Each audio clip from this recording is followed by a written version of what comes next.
Humans of the Cardboard. Yu-Gi-Oh! Is such a cool game. One of the coolest parts about the game is the news cycle. They are so proactive in making sure there's constant news coming out. Even if you're just a fan of the TCG, there is plenty of news to keep you excited and hyped at like almost at all times, because every week there's like some kind of news, and it's really exciting. Here's what I want to talk about today. As far as the rest of January goes, we are set up for a bunch of news. So I want to keep you guys in the circle and in the loop on when to expect things and what to look forward to in the next month, or at least for the next three and a half weeks that end out January. Very, very exciting time. There's a bunch of stuff. I'm going to talk about the 3 big sets that we can expect news from that we already know and like are kind of looking at. And then I'll talk about some things we don't even know about that like could get announced by the time January is done with, that I think could be really exciting as well. So let's start off with the first one. It's going kind of in chronological order here. We start with MAA Millennia. This product is actually dropping really soon. We are only like 2 weeks away from this dropping, not even. Very exciting. This is MAA Millennia. This is a TCG exclusive product. It's bringing in basically all of the Animation Chronicle 2022 cards that we have not gotten yet in the TCG, or 2023. On top of that, they've also announced the addition of basically a brand new Flame Swordsman based archetype. Now, I would liken this archetype to something like Gate Guardian of last year and maybe the year prior, the face cards, the Jack's Knight, Queen's Knight, King's Knight stuff, all very anime-based archetypes, taking something that never really had a home, had its own archetype, and making it into one. So I don't expect it to be crazy, but they did reveal the first 2 cards already, one of which is this really good Stratos card in a vacuum. We don't know how it's going to work in the archetype because we don't know enough about it yet, but it's very good in a vacuum. And a new fusion that's like fine. It could be good depending on what the archetype does. I'm in a weird place with this archetype because I don't expect it to be very good. I think it's probably 90-10 that it's actually not going to be very good percentage-wise. But I'm not going to count it out. I do think the timing is a little bit weird, that like Isolde's been around for like, 4 or 5 years now, and it finally gets hit. We went through it being broken as hell with Goki, with Dark Warrior, the first iteration of Infernobles, and now the second iteration of Infernobles. And even Mikanko, you could say, to a degree. It's had it so many different times where it's been degenerate, and they finally hit it now, less than a month before a new warrior type archetype comes out. Now, I'm not saying that means anything. It could just be Konami's like said, it's finally time. They went way long on Halki Fibrex and finally hit it. Maybe that's just what's going on here. But it could also mean that this archetype's actually good enough where if it did exist with Isolde, it'd be too good, which is a good sign for the archetype. We'll see. 1 good card so far. Hopefully they capitalize on it. But other than that, we need to see what the rest of this is. And we also have no idea if there are any other new cards or even reprints at all in this set. MAA Millennia. So here's the thing. As far as news goes, I am expecting that next week, probably Wednesday. They usually do this on a Wednesday, but it could be at Monday or Tuesday as well. They're going to give all these... They're probably going to give this box to a bunch of the content creators. They're going to open them. The content creators that are way bigger than me, by the way. They're going to open them, and then they will pretty much have the whole set revealed mid-next week, I would expect. So keep your eyes open for that. That's what I'm expecting to come with the quickness, the most soon. But still an exciting set because it's got all the stuff from Animation Chronicle 2, like Bonfire and Transaction Rollback, and some other cool cards as well. So keep your eyes peeled for those. Okay, moving on to the next set. Phantom Nightmare. This is dropping in the TCG like the first week of February, like the 7th if you're OTS, but the 9th, that Friday, right around the first week of February. Really cool set. It's going to change the meta a bunch. Like, Evil Eye is about to be the meta. It just is. Or sorry, not Evil Eye. Snake Eye. Snake Eye is about to be everywhere.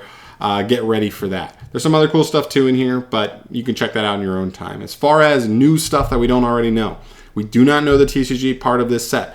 I am expecting that probably the last week of January, we will get same thing. The content creators will get this set. They will open it, and we will find out what the final 20 cards are.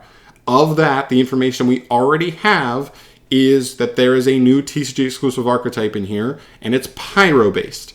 So there's a really good chance that's already going to have like some really good opportunity to be really strong. I think the biggest thing is to just keep in mind we're getting Bonfire like a week or 2 prior from MAA Millennia. So we already have a Stratos for the archetype, or a Rhoda for the archetype. We also, oh wait, that's not what I want.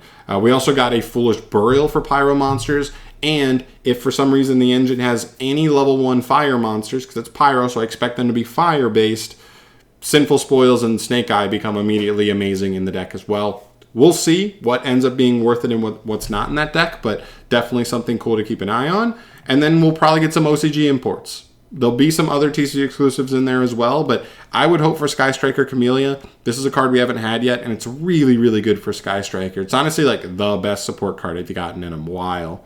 So hopefully they get that soon. Other than that, just cross your fingers, there's some cool stuff. Next set, Legacy of Destruction. This set isn't going to come out to the TCG until like April, maybe even May. We'll have to see.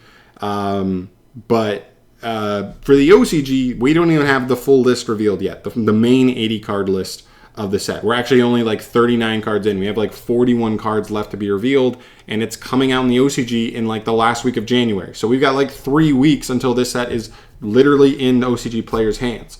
So we're getting 40 new cards revealed in the next 3 weeks just from this set. That's very exciting. This is one of my favorite times in Yu-Gi-Oh! Is when we're in the middle of core set reveals, because whenever we're doing core set, every deck is live. If you are a fan of a handful of decks, 5, 10, 20 decks that are your favorite decks of all time, whenever we're doing core set reveals, you're like, we are live. With 40 cards left in the set, I would expect like 4 to 7, anywhere between there, of like different archetypes are going to get support. And Konami's been doing a really good job at making it pretty decent support. So cross your fingers that your favorite archetype's in there. We could even get another new archetype as well that just hasn't been shown yet. That's totally possible as well. We don't know yet. But that's exciting. So 40 more cards in the next 3 weeks. That's pretty hype. That could come at any time. Literally, we'll probably get some reveals this week. We'll probably get some reveals the week after. And then the week after that final week, we'll probably get like the filler stuff. Probably 10 or 12 cards that are mostly poop to just fill in the last slots of the set, because the whole set can't be great. But maybe 1 or 2 gems, hidden gems in there as well. You never know. So yeah, those are the 3 big sets we know that I would expect information on. New cards revealed in the next month, the next 3 weeks specifically. But there are some interesting things that have not been announced at all in the OCG. Nothing. And I'm actually kind of worried about it, because I'm like, are some of these things just not even coming this year? What is going on with this? Because normally I would expect us to at least have an announcement for some of these products. We don't even have them announced yet. So that could absolutely happen in the next month. The first one is a structure deck. Konami has been doing, for the OCG specifically, they've been doing the first half of the year, they get like a new structure deck. And then the second half of the year, they get a structure deck R, where they revamp an older structure deck. They did Fire Kings as the structure deck R, and they did Jack Atlas as the regular structure deck earlier in the year. Last year for 2023. So now we look at this and we're looking at, we don't even have a structure deck announced yet. What's supposed to be in that Jack Atlas slot? I guess it's possible it's not going to come out until a couple months after. Maybe it's coming closer to summertime, which means they could not announce it until as late as March, because they usually announce everything about 3 months prior to its drop, if not sooner. So I guess they could push it all the way back to like March or something before they announce it. But if they don't, just weird. Just weird that we don't have anything announced yet, because, I just feels weird and we would have had it by now. But that's definitely something to keep your eyes peeled for. Next up is a deck build pack. They've been doing these for a while. I think at some point they'll cut them out, because they tend to not be the best selling products. They do tend to have good decks that like end up having meta impact, especially over the last couple of years. But they always tend to not sell that well, because the way the set's always broken down, certain cards end up being like super expensive, or certain archetypes specifically, and it's been kind of tough on players. So I don't know if they're going to keep doing it, but we do not have one announced yet, and I would have expected us to have one announced at this point. But we don't, so again, keep your eyes peeled if we're going to get this announced this month. And the last one is a Duelist pack for 2024. If you don't know, over the last 5 Duelist packs, there was the Dark Duelist pack, the Wind, the Water, the Earth, and then we just got Fire in 2023. So the last main attribute left would be Light. If they do it, that would be really exciting, because there's a lot of good Duelists that could end up in there, and a lot of cool archetypes that could end up in a Light Legendary Duelist pack. But again, just hasn't been announced yet. kind of weird to me at this point in time, but we are still, I'm just keeping my eyes on it and seeing if they do actually go that route. Just not confirmed yet, but it's something that if it does, be really exciting there. So that's everything basically for January that I'm kind of looking at. There could be some other small stuff here or there. Let me know in the comment section down below any other news that you think might pop up over the next month, because I'd love to add it to the list. But this is the main stuff for me that I'm looking forward to. So just want to keep you guys updated in a good place and in like aware of what to expect over the next couple weeks. But it's a pretty exciting time because there's a lot coming in the next couple weeks for sure. So I will keep you guys updated with anything that does get revealed during that time. I'll give you reviews and basically news videos when those drop. So subscribe to the channel for that stuff. But I am out of here for today. Thank you so much for watching as always. I will see you in the next video. Peace.